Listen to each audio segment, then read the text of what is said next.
Hello and welcome again to another of our videos on the birth of Christ. I'm excited about this study series. I'm excited that you can be with us.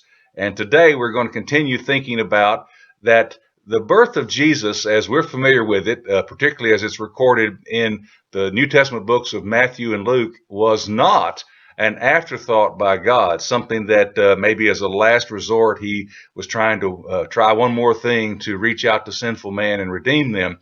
This was something that was planned before time began, planned in eternity. We looked just in our last lesson at how in Genesis 3, early on in the story of the history of man, there was a prophecy made, a promise made about how that really, and that promise would be fulfilled in the coming of Jesus through the birth of Mary.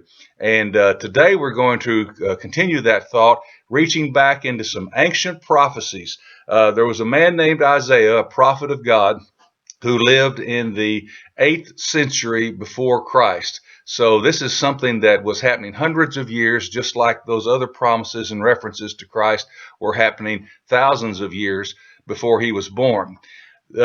Isaiah ministered, prophesied to the nation of Israel, which was a nation in reality that was in spiritual collapse. He was sent there to try to warn them and call them back to God, to put away their idols, to start worshiping again the Lord in the way that he had ascribed for them to do it. But they weren't very good listeners. And so because of their spiritual collapse, they were just about to have a political and a national collapse. They were going to be swept away, we know from the Bible and from history, into captivity and really be no more as that particular nation. But in the midst of that, in all the different ways that God is trying to minister to them and speak to them through the prophet Isaiah and other prophets, he gives a sign, and this is all related to us in Isaiah chapter 7. You may want to do some study on this later with your own Bible. It's fascinating. And in this instance, the sign is going to be the birth of a child to a young woman, and they're to name the child Emmanuel. And if you go ahead and read more of the details, before that child is very old, other significant things are going to start happening in the nation. But this is God, again, trying to reach out to that particular people. I want to read for us Isaiah chapter 7, starting and only at verse 14. Therefore, the Lord himself will give you a sign. The virgin will be with child and will give birth to a son, and will call him Emmanuel. Now, that verse, Isaiah 7:14, is the very one that the gospel writer Matthew reaches back to as a verification of the fulfillment. What he was talking to Joseph, an angel was talking to Joseph, and Matthew's recording all of this. We'll deal with that in a later video. But he reaches back to this very verse. Now, this verse has also caused a lot of confusion. A prediction of in Isaiah's day of a virgin birth and a son named Emmanuel, people might say, well, are there two virgin births in the Bible? Was there one in the Old Testament, one in the New Testament? No, you have to look a little more closely than that.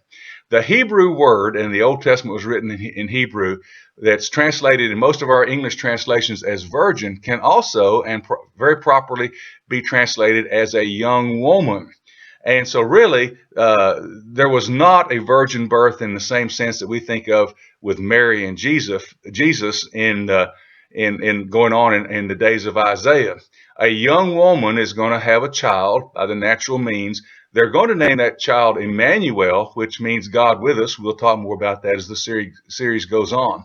But again, when we come to the New Testament era and Matthew is writing in Greek, the word he uses there for virgin is specific as to one who has not been with a man. So the child that's conceived there is not conceived in the normal way between a man and woman, but with the aid of the Holy Spirit, and of course Mary being there.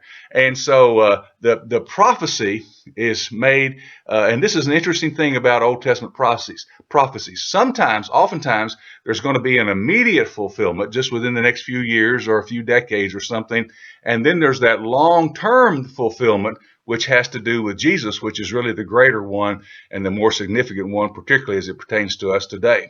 So I just want to take this occasion to say I'm not a young man, but I love Bible study. And one of the things that keeps me motivated, instead of saying, well, I've learned a lot and I know enough, is finding these threads, these themes that run through the Bible, and how you can see things that are prophesied or predicted in the Old Testament and how they come to fruition, to fulfillment in Jesus or in the church age, and even in the end of the world, the end time things. So I would encourage you to study the Bible that way. Learn to notice and see and appreciate those those great things that are predicted centuries before.